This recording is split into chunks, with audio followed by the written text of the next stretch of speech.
Good day. I'm not sure what time of day it is when you might be watching, maybe evening, but it's late afternoon for me. And I just had a couple of things I wanted to share with you that you might look at this week and be aware of.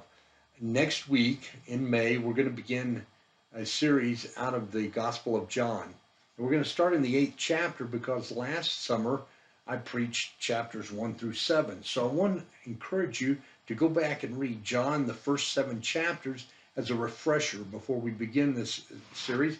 Then go ahead and read John. Um, but what I decided a long time ago, especially living in Colorado, we have a lot of guests, a lot of tourists.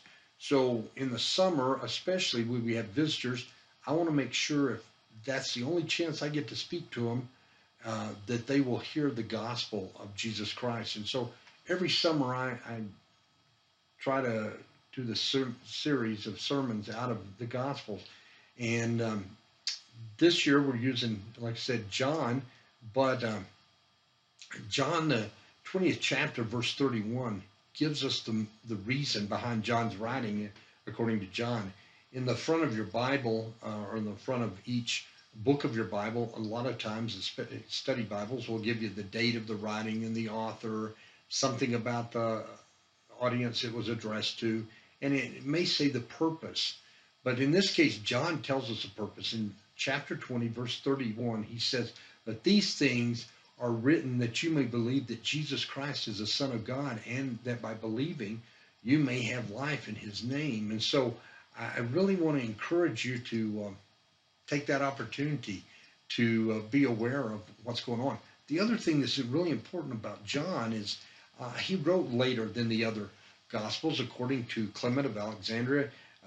He wrote after the other Gospels were written. There's a disagreement of how late, how far long. The late dating puts it at 85 to 90 AD, and earlier we'll say 60s and before 70 AD. Personally, if it's of any value or any interest to you, I fall in the latter camp. I believe all of the New Testament was written before 70 AD, and I'm happy to share that with you why I feel that way. And if I'm wrong when I get to heaven, it'll be, oh, okay. So it really doesn't matter. All right. But what is going on, at least in John's world, is there's a lot of trouble and persecution and travail going on with the church. And he writes his letters to comfort, to uplift, to encourage. The book of Revelation that John penned is full of the use of the word Nike. Just like our tennis shoe, Nike is the Greek word for victory, and it's a reoccurring theme in John's writing of Revelation, just as in writing the gospel, love, life, light. Those are all parts of his gospel, and he certainly is writing to a church that's under some duress, and I think it would be fitting for us, all the things that are going on in our world that seems a little crazy, to look back to John and see what he said that Jesus did or said to the church in the first century and is still applicable today. I hope you're having a great week. I hope that things are going very well for you. Pray that that's the case.